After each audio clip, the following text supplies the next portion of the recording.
Hello and welcome. We're about to listen to David M. Thompson talk about the Anishinaabe Zigwen Inadiziwen Anishinaabe Spring Way of Life. My name is Emma. I work with NAN and I'm here just to facilitate this. So David Michael Thompson is an Ojibwe from Lake Nipigon. He's registered with Biinjitiwabik Zaging Anishinaabeg, Rocky Bay, and his clan is Migize, Eagle. He was raised by his grandparents, who provided him with a traditional, cultural, land-based education and understanding of himself as an Anishinaabe. He continues to carry on their traditions as a harvester, provider, and operates their trap line where he fishes and hunts. It is a passion of his as an educator to pass on this knowledge. David Thompson.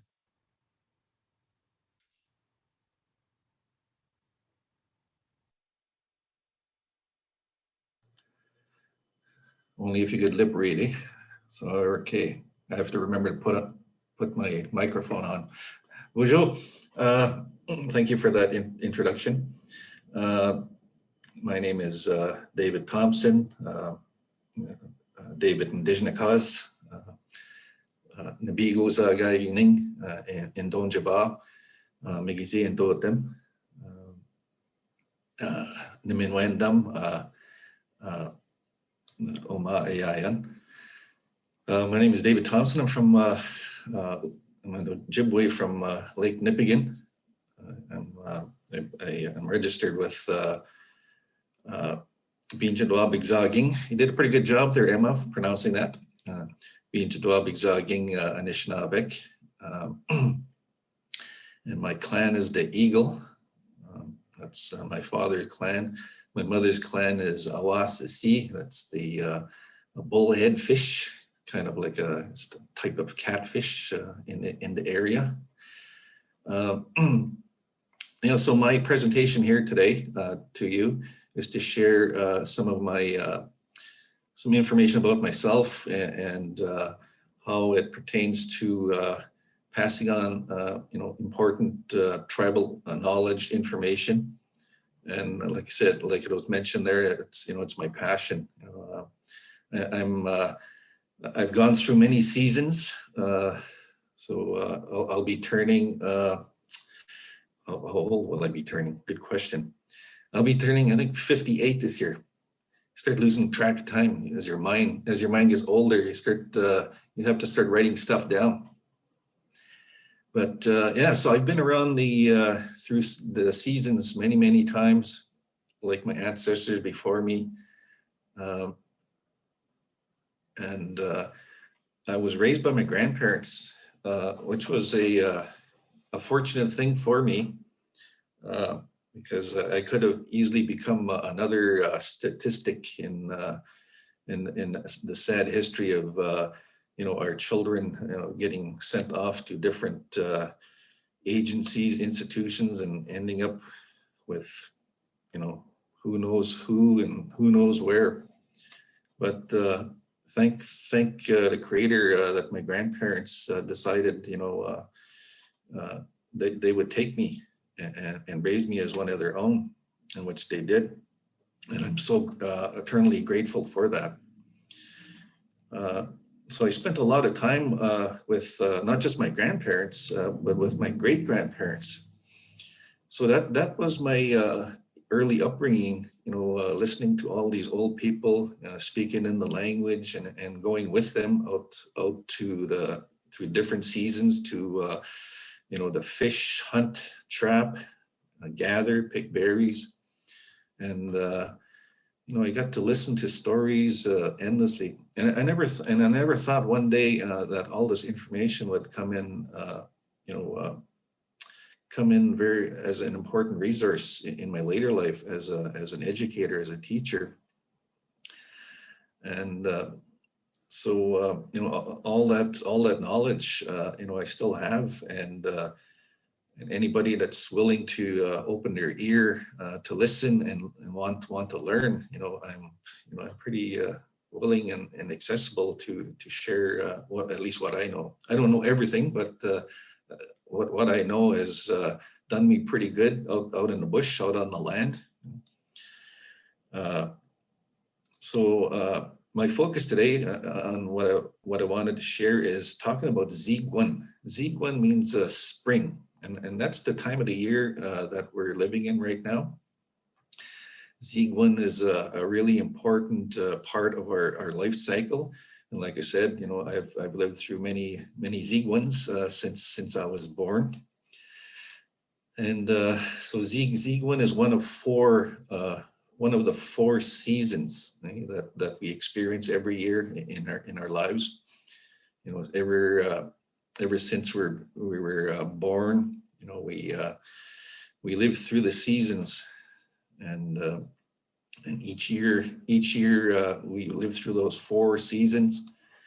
And Anishinaabe people, especially Ojibwe people, when they ask you your age, right, in the language, they ask you, ani nindaso babonagizian. They're asking you, how many winters old are you? Which is kind of cool and interesting. And I always questioned, you know, wondering, I'm always trying to find out, you know, how did this come to be? Why don't they ask you how many springs old you are, or how many summers old you are, or falls old you are? But winter, you know, has its own story. Winter is the toughest season of all. It's challenging and puts everybody to sleep during the winter.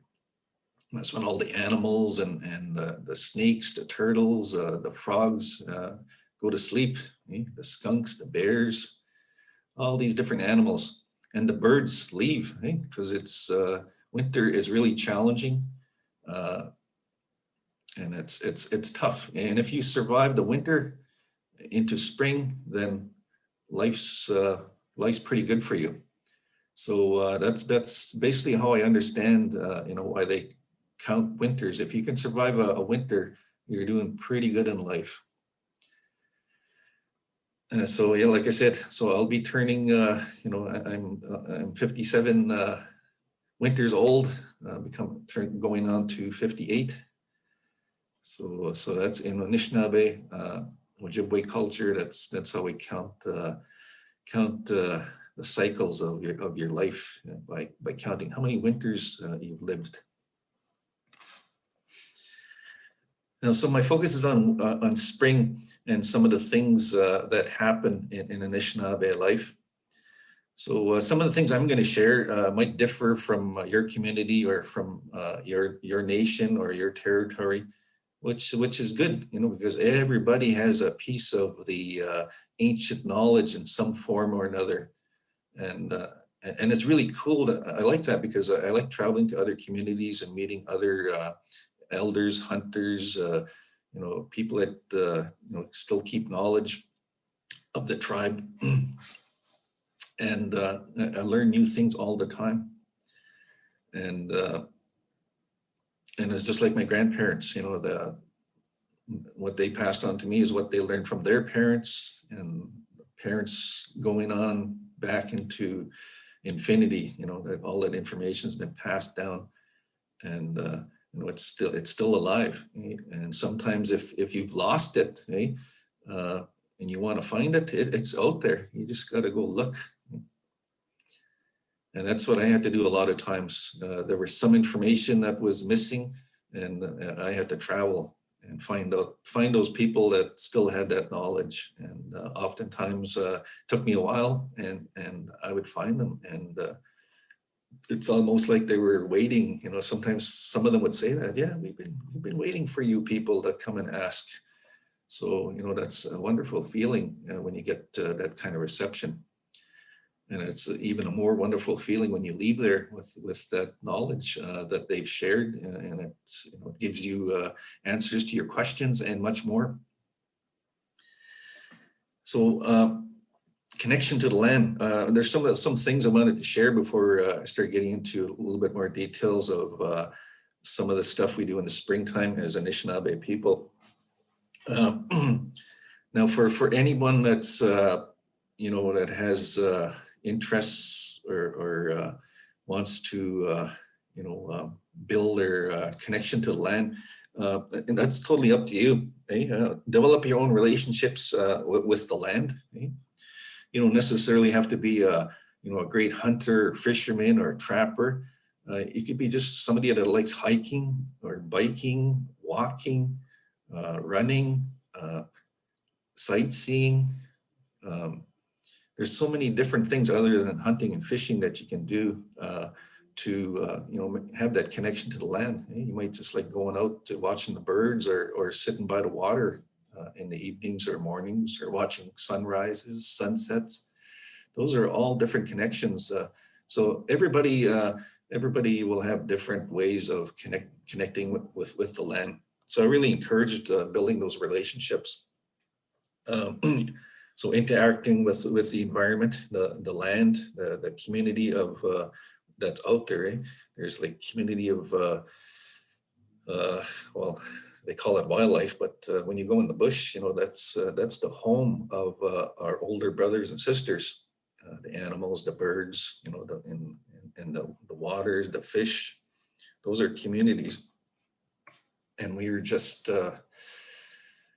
observers and participants in that setting. So we interact with them, and we always have to be thankful and grateful of what they provide to us, through sight, sound, and as offerings and gifts to us to sustain us as Anishinaabe people. So that's why spring is so exciting, especially for us, especially me as a hunter and a fisherman. Spring brings a lot of excitement and joy for me as a provider in my family. So it's really important to develop those understandings and your appreciations of the land. And as Anishinaabe people, it's important to know your place when you go out there. You're not the boss. You're not at the top of the food chain. You're part of a whole bigger picture of life. You're just a small part of it. And in our Anishinaabe teachings, especially our creation story, we're taught that there was a certain order that Gije Manitou created everything in his beautiful vision he had for life. He created the rocks, and then the water, and then the plants, and then the animals in that order. So he gave balance to it all. But he wanted to add, something kind of like a finishing touch. Every artist, wants to have a finishing touch to their work, and most artists, they're almost like perfectionists. Even if you see their work and you see it perfect, an artist is never satisfied with beautiful art that they create. They still think there's something missing that they should have added. So I think the creator was sort of thinking the same way. He wanted to add a finishing touch to his beautiful creation of all these beautiful beings that he created. And so he decided he was going to add Anishinaabe, human beings, to his creation, which he did. And but the human beings, were the last of creation in the Anishinaabe teachings. And so when the people were created, the humans, they were kind of pitiful, because even the animals and the birds were asking, what is this? It doesn't have wings, it doesn't have claws, it doesn't have sharp teeth, it doesn't have fur. So humans started off pretty bare of anything that was needed, for surviving. So all the animals and the fish and the birds felt sorry for this poor little creature that the creator created. So he wanted to have he wanted to have this finishing touch. But the animals and birds and the fish, saw this poor creature, and they thought, well, we're going to help them. So that was the relationship the animals and the birds offered to help the humans. They'd offered their hide for the humans to make clothing, and offered themselves as food, as tools, and so that was a long relationship that was built over time. And today we can never forget that relationship we have with all those our older brothers and sisters, because it's really important to know where you are, where you come from, and know your place within that whole nature. And then of course we're guided by the laws of nature as well. Animals don't follow calendars. They don't look on their calendar and say, oh, it's it's March 21st, so it's springtime now. So that's not how it works in the natural setting. They follow the cycle of the seasons. They follow the cycles of the moons. So we have a new moon coming up. So it's getting a little cold at night, frosty. So that's a good sign. Well, for some, for hunters anyway, and fishermen, but for gardeners, not a good thing, because everybody wants to get out their beautiful flowers and get their gardens going. But that frost, you always have to be. They always have to be mindful of that frost with that full moon, because could be detrimental to their precious little pretty flowers. So develop your own relationships with the land in whatever way, whatever way you do it. Like I said, you don't have to be, you don't have to be a hunter. Not everybody's a hunter, fisherman, or trapper. So whatever your connection is to the land, nurture that. Go for it. That's your connection.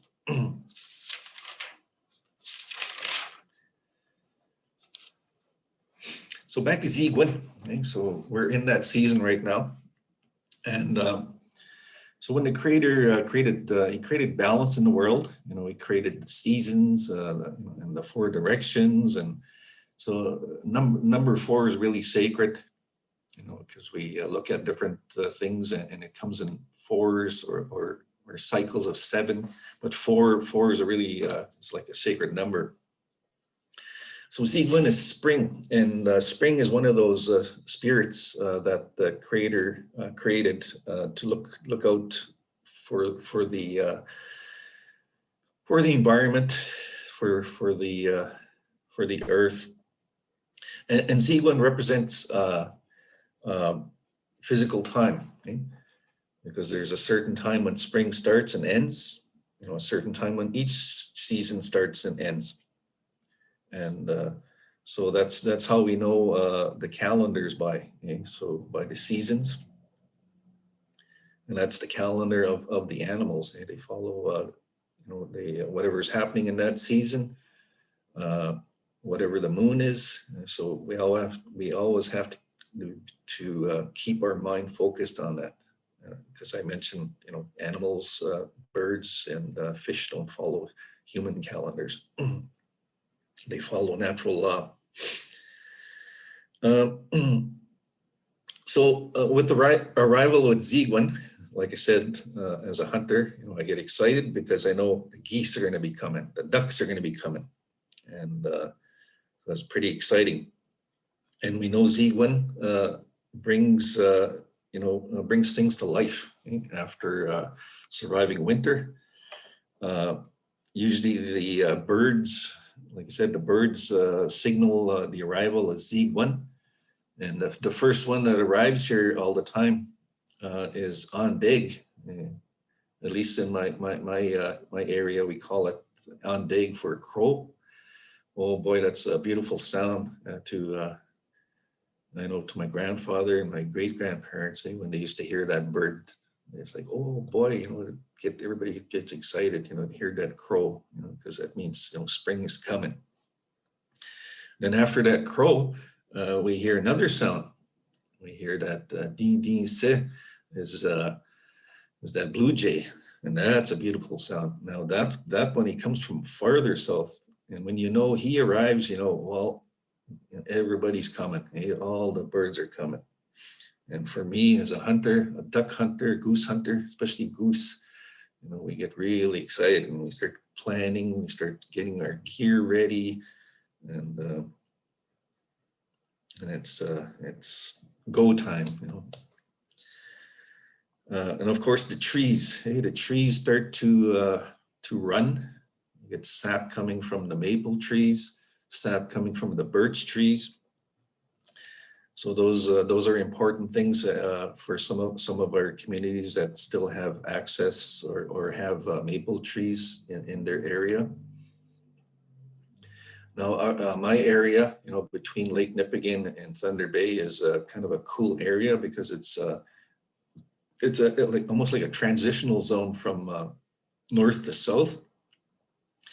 So we get a variety of different animals in this area that we don't get, the Anishinaabe people don't get to the south or to the north of us. So in our area, we get deer, moose, caribou, maple trees. So as soon as you get further north, you know, maple trees don't thrive. And same with caribou, you don't find them south of us. They're just here and then further north. And same with deer. We have deer in this area, a lot of it in the south. But if you go further north, it just all becomes moose country and caribou country. So some of this information is really important because it's you're becoming aware of your surroundings, of who you live with in the woods, in the waters. So once the sap started running, especially in our area, you know, we knew, yep, spring is here. You know, it's beautiful. So we're able to gather maple syrup from the trees that we still have, and make syrup out of it, sugar cakes. So it's a wonderful food source.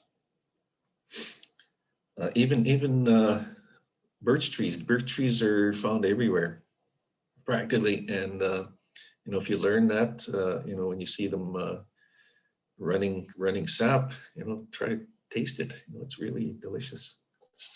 There's a sweet flavor to it. And of course, springtime also with the trees is starting. It's a good time to start looking at your trees, the birch trees, if you want to start collecting bark. This is the best time because it starts to come off easy. Very little effort required when you want to go collect birch bark for whatever purpose. If you want to build, make containers, or you know, a lot of our artists are starting to take up the importance of birch bark again. You know, they're being reintroduced, making all kinds of stuff like earrings and just beautiful stuff I've seen. So it's kind of a rebirth of you know, our relationship with birch bark. And it's important for us too as hunters, you know, because we use that as moose calls in the fall time. So again, with Zigwan being here, the trees are starting to bud. You know, plants are starting to pop up out of the ground. You'll see those cute little tiny purple flowers, you know, they're starting to open up to the sun. And I think now you're starting to see the yellow flowers coming up, as they call them, dandelions. And of course, with the arrival of Zigwan, you know, everybody that went to sleep all winter starts to come out of their slumber, like Makwa, the bear, Shagag, the skunk, Mikanak or Misquadisi, the turtles come out of their sleep, Ginebik, the snakes, the insects, Menadosug. So they're all, everybody that went to sleep is coming back to life, and all the birds that migrated south are all coming back. And sometimes I have a hard time understanding that, the birds, they come from such beautiful areas down in the tropics there, and they come up here to, sometimes geese coming up there, it starts snowing, turns cold again. And it's like, oh my goodness, you guys should go back to where it was nice where you left. And that's where I'd want to be. Anyways, springtime also brings a time of renewal for the fish that start coming up the rivers. The rivers are opening up. We got walleye, oga, ogawag, nemeg. The sturgeons are coming up. Now with the sturgeons, one teaching I received was when you hear the frogs start to sing, at least in our area, when you hear the frogs start to sing, that's the signal to tell you that the sturgeon are coming up to spawn. Okay? So that's another cultural teaching, for spring. So next time, maybe next spring, remember that. And when you remember when the frogs start singing, hey, I remember that guy shared that story. That's when the sturgeon starts coming up to spawn.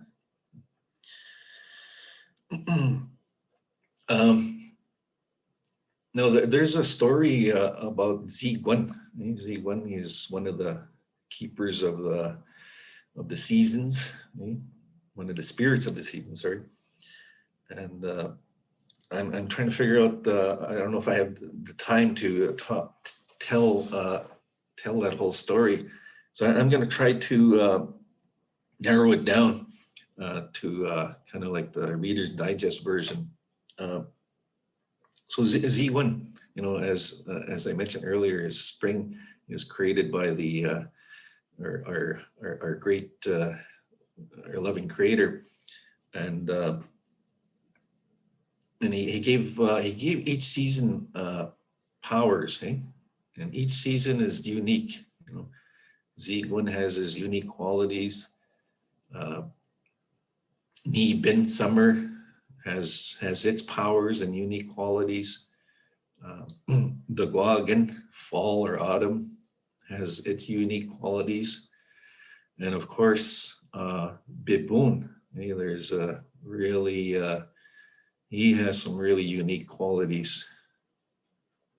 But Ziguan, he was given a purpose, by the Creator. And he kind of deviated from his purpose, because when the Nishnabek were created and started to flourish on the earth, Zigun was kind of got distracted by a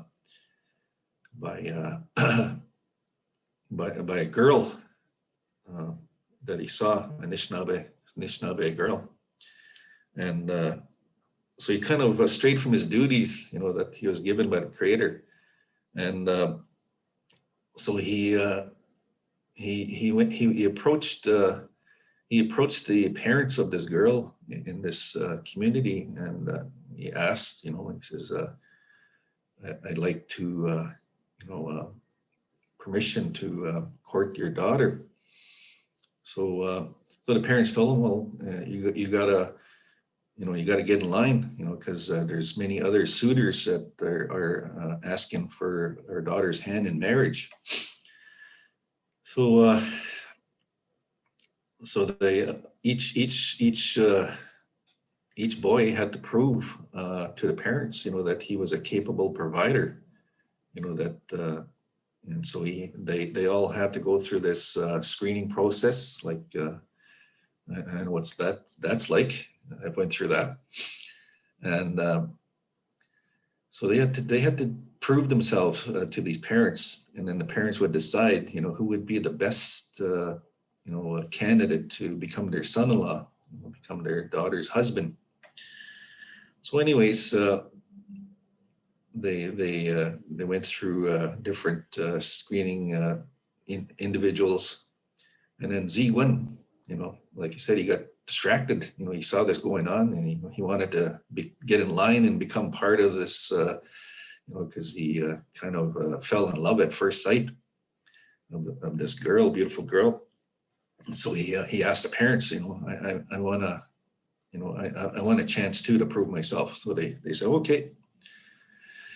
So he did really well. He hunted, he fished, and he did all the chores, and he was a good provider and a very kind person. He was, and that was unique about him. They really, the parents were really taken by Ziguan's.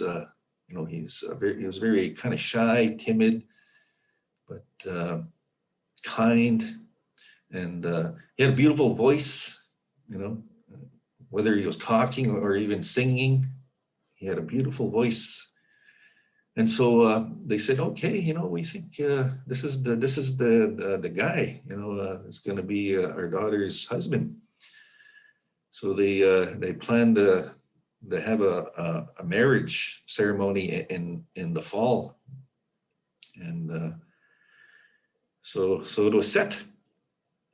But all of a sudden, this other interested boy. Well, actually, he wasn't a boy; he was a man. He was older, much older than Ziguan. Ziguan was a young guy, and so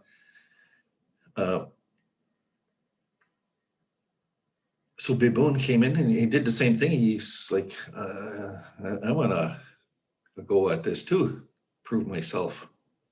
So he was older, stronger, bolder, brave. He was like well-experienced man. And but things got a little bit more intense because he wanted to challenge Ziguan physically. So they challenged each other physically. But Ziguan, like I mentioned, he was kind, gentle. He wasn't that kind of person to be rough and rowdy and physical. But Biboon was the opposite. He was like wanted to get in there and mess it up. He probably could have been a UFC contender, champion, world champion in the UFC. So Biboon, which means winter, he overcame Ziguan, and he kind of pushed Ziguan aside because he was stronger and better at everything. And so the parents were like kind of shocked. They like, oh no, we kind of like this gentle boy Ziguan, but this Biboon is just too strong for everybody. He might eventually have his way. So they were afraid for their daughter. So they decided, we got to get her out of this, this feud that's building up into almost like a war. So they took their daughter to a safe place, and they put her on this little floating island on a lake. And so Biboon, he fought Ziguan, and Ziguan was like exhausted, kind of feeling that maybe I better get out of here before this guy kills me. So which he did, and he left. And of course, people were seeing this, and they're saying, "Oh yeah, Biboon!" Suddenly poor old Ziguan, who got he got accepted into the community because of his nature. But Biboon, was this big, bold, rowdy scrapper, just wanted to destroy. What started to impress the people. Of course, people were saying, "Oh yeah, this Biboon guy is like, something else. He's the big man."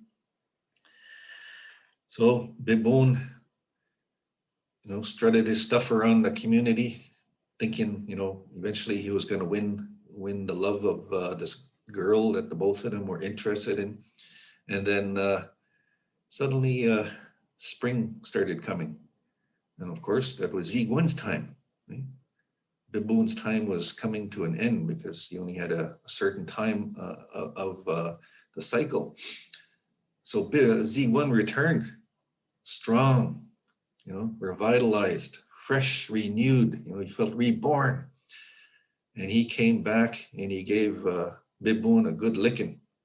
And they fought again. This time Biboon retreated and he left.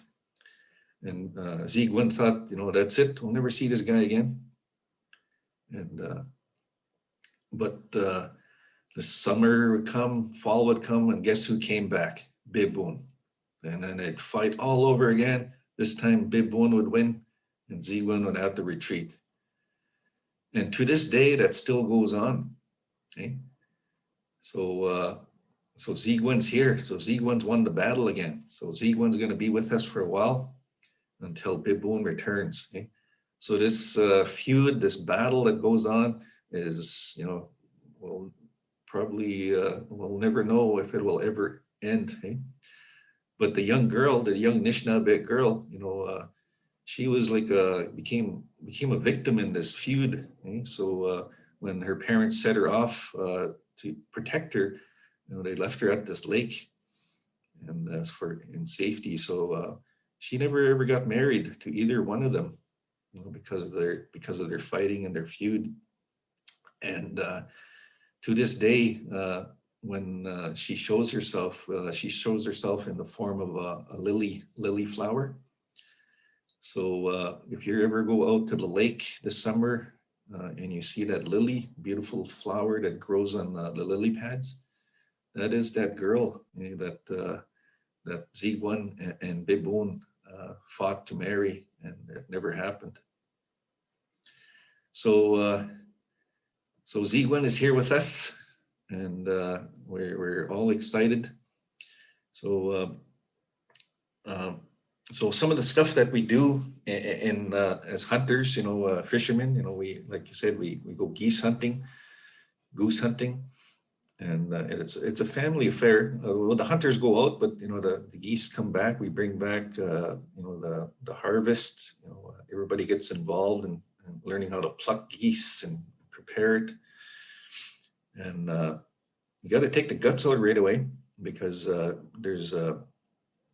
if you don't take the guts out right away, it contaminates the meat on the inside, and it's poisonous to humans. So really important to field dress your goose right away when you harvest it, to get those guts out.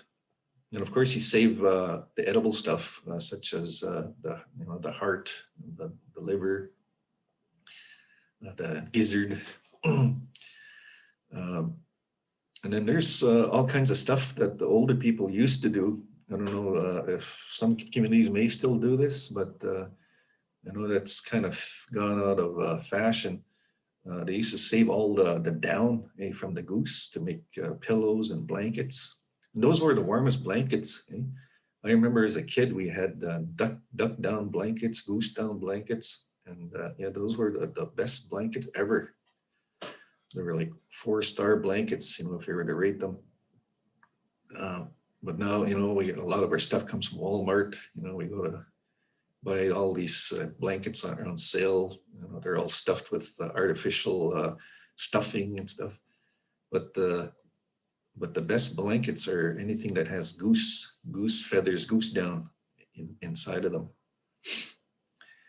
So springtime is a time of celebration. Brings we have longer days compared to winter. Lots of light, new beginnings. Lots of renewal happening, rebirth. Fish are spawning. The young animals, the deer, baby moose. I know my grandmother used to always ask me every May, never failed, guess whose birthday it is today? And I'd be guessing, trying to guess all my family members. No. Finally, I kind of get frustrated, and I'd ask her, well, whose birthday it is? And then she says, Mozo Sug. And I should have remembered, because she'd ask me that every year. So usually beginning of May was when baby moose are born. I know my daughter and I went out last weekend, went up to part of my trap line, and we went to look for seagull eggs. We collect seagull eggs every year for spring feast. I don't know if anybody of you have ever eaten seagull eggs, but I have an acquired taste for it because I grew up eating seagull eggs every spring. They're very delicious, nutritious, but a little bit early yet. Okay? And so we took a ride on the lake, and so it was beautiful. And so maybe I'll try again this weekend and see if they're there yet. But they're coming. So I'm looking forward to that feast of seagull eggs. Wawanon, Giashko Wawanon, seagull eggs. So like I said, spring Z1 brings a lot of joy, hope. It affects us as Anishinaabe people in many ways. Emotionally, spiritually, physically. Especially after a long winter. Weather becomes nicer and it's a little bit easier on the body. Older people know what I'm talking about. Again, Z1 is a time of getting in touch with yourself. You start to see things clearer, because you've come through that cycle again, and you're a little bit more wiser.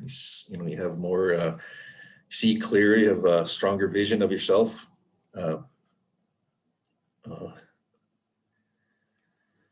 And of course, speech. You get to express yourself. Spring does that to you. You want to laugh, joy, sing.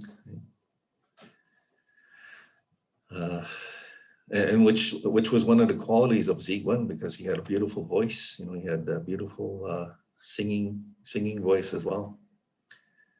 So he brings a lot of gifts, Ziguan, especially for us in Anishinaabe. After surviving the hardships of winter,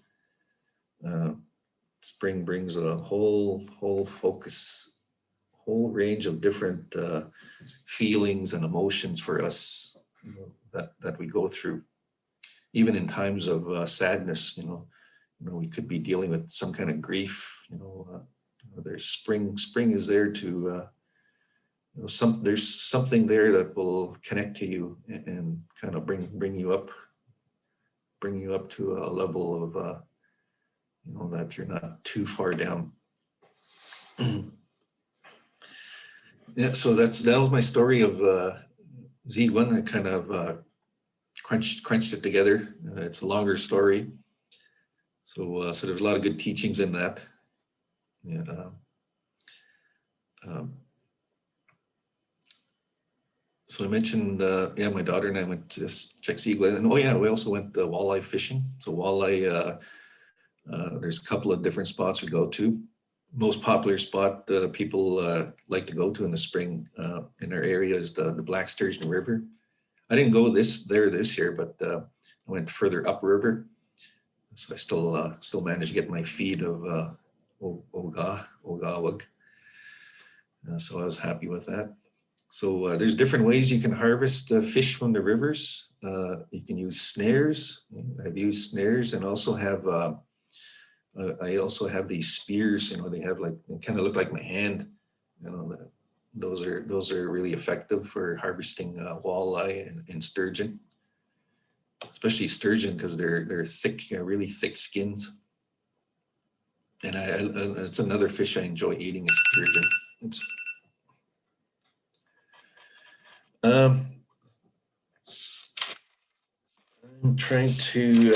I'm getting down to the last 15 minutes of my talk here, and there's so much more I want to say, but I want to leave some time for some questions. If anybody has questions about some of the stuff I've shared and talked about,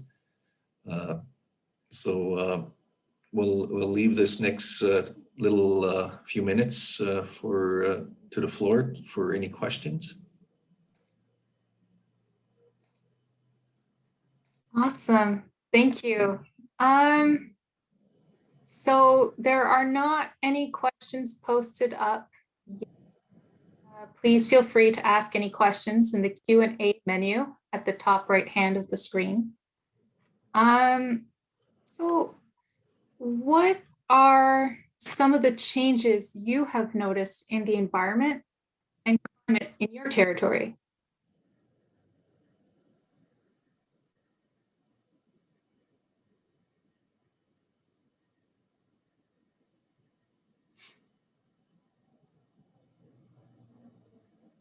David? Oh, that's for me. Okay. Yeah. That's a really important question because Anishinaabe people, because we're out on the land all the time, we're very attuned to what's our surroundings, what's going on. And now, when I was 15 years old, when I talked to the trappers back then, this is I'm talking from the 70s. The trappers are really talking about things that they noticed that was different. The snow, the winter was different. The seasons were starting to seem different to them. For them to talk about stuff like that, it meant it was very noticeable. And so now in my time, I'm approaching the age that those guys were when I was 15. I'm out there all the time, and I see a lot of changes occurring. I'm seeing animals that we don't normally see, such as, but we have a word for it. We nange. That's like a vulture. One with the skin head, kind of looks like a turkey vulture. We see those very plentifully. They're everywhere, and they're further. They've come further north from the south. They're usually, they like warmer temperatures. So there's more and more of them every year. We see them here, and same with Jede, the white pelicans. We used to see them occasionally, but now they're like totally in abundance everywhere. We've never seen stuff like that. And same with ticks, once in a while we'd see ticks, usually just on moose. But now you go in the bush, you starting to see ticks everywhere. So as a participant in the environment and observer, we see these changes because they're very noticeable from what we normally see.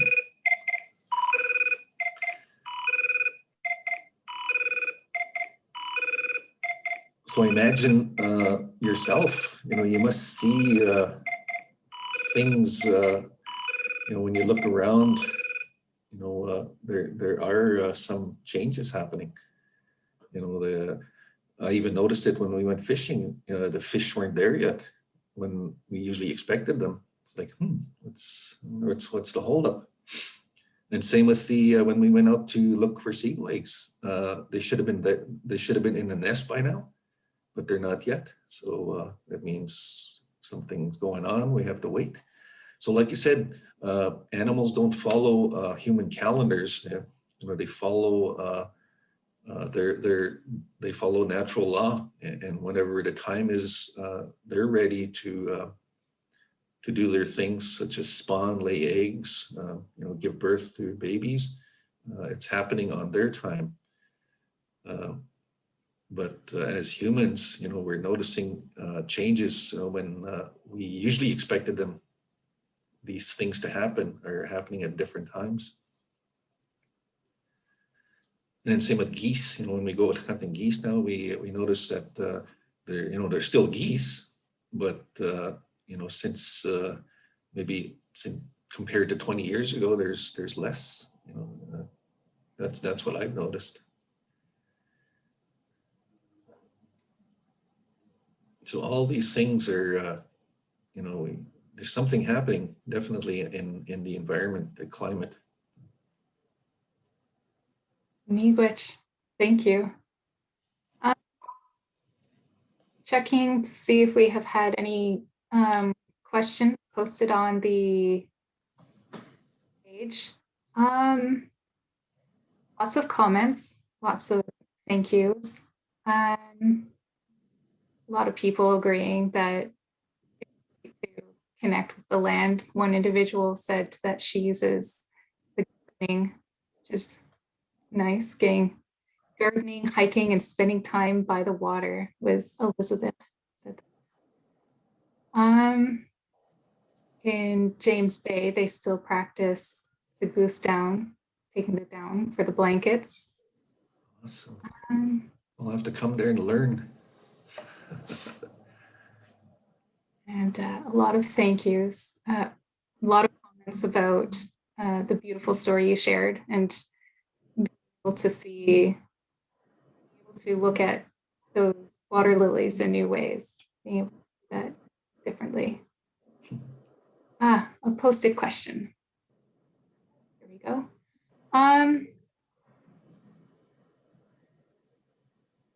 I love going out to get sturgeon. I have shown my children how to do this. That's awesome. Is it okay to explore how spring makes participants feel to start a discussion? Oh, for sure. Yeah, because it's tangible to your senses.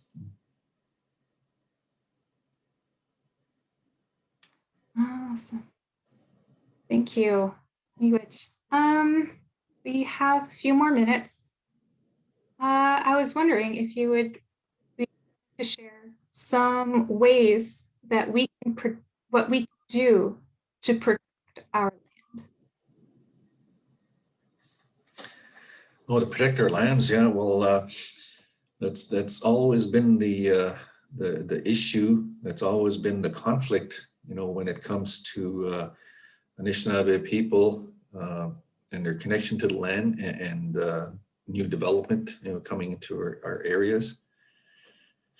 You know, there's big things happening in the north, just as the Ring of Fire. You know, some communities are for it, some communities are against it, and so we always we're always dealing with these. They're almost like crisis, you know. And you read in the news what's going on with, you know, they want to put all these big pipelines across these sensitive areas of you know, where fish, the waters, rivers, where the fish live, you know, where sensitive calving grounds for different animals, such as caribou. And deforestation, you know, that's, you know, I'm starting to see it on my trap line, and it's really sad, you know, because, you know, you see, one day you see a beautiful forest, and, you know, the company that comes in to, you know, cut down the forest, and all of a sudden it's suddenly a desert. It's really sad, you know, because, you know, that's the home of our older brothers and sisters, you know, the animals, the birds. I mean, eventually, you know, each scenario is going to be take a different, you know, take a different approach. You know, you can do a lot of talking, negotiating, but usually it's action. You know, that it comes down to it. You have to take action to protect the land. So that's why you see a lot of these well, they call us protesters, but you know, we're not protesters.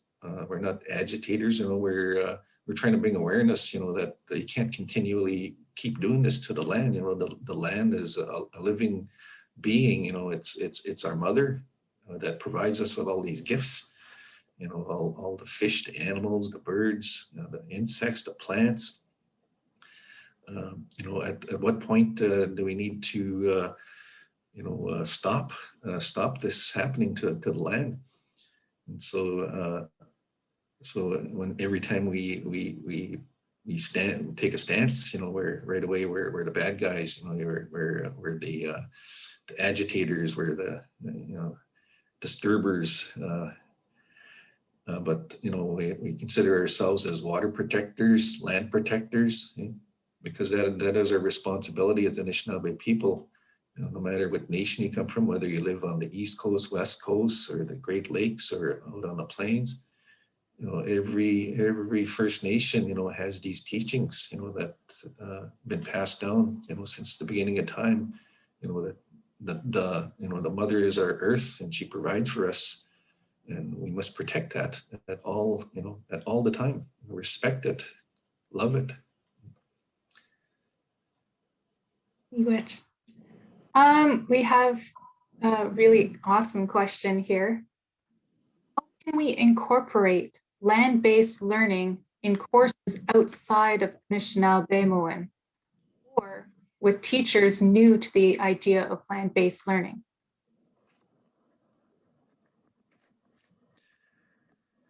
Well, I always tell everybody, I was raised by my grandparents, on the land. That was my classroom.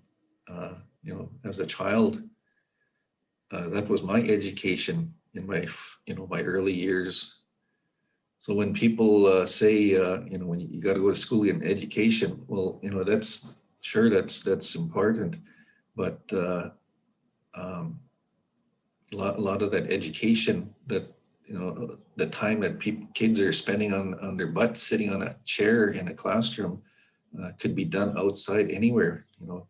Taking a walk, field trips, bird watching, listening to songs birds sing, going to the water, making offerings, learning the respect of the for the water spirit, learning learning the patterns of the fish. That's really important, and where they go at certain times of the year, where they spawn, and the animals, going out to go down on field trips, seeing different types of animals, because in my experience from my I've been teaching for over 15 years, a lot of times when I was teaching, I'd ask kids about animals from the forest, and a lot of kids don't know, but yet they can tell you everything about elephants and giraffes like that. I said, well, we don't live with giraffes and elephants here. I said, we live with moose, we live with beavers, we live with minks. I'd go through the whole list, and kids, a lot of kids wouldn't know what these animals were. I said, we're going to have to remedy that. I said, I said, these animals, I said, we live with them, and I said, we need to get to know them. And of course, that's where a lot of my teachings came in handy, because I listened to a lot of stories from my grandparents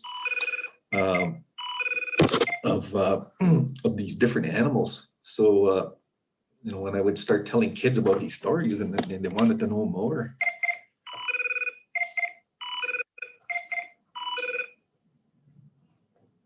Thank you. Unfortunately, I think we're just about out of time.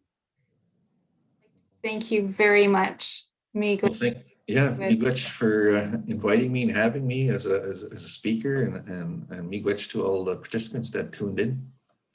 And like I said, I'm pretty accessible if you ever wanted to ask me something. I'm always on Facebook. I call it my Facebook res, but I also have email, phone numbers. So if you ever want to get in contact me with anything, please do. Miigwech. I'd like to welcome the tech team to play the Play to Win code. Please remember to write down the code and enter it during the break. Miigwech. And after the student, coming up next is the student panel happening during lunch, and tune in while grabbing a bite.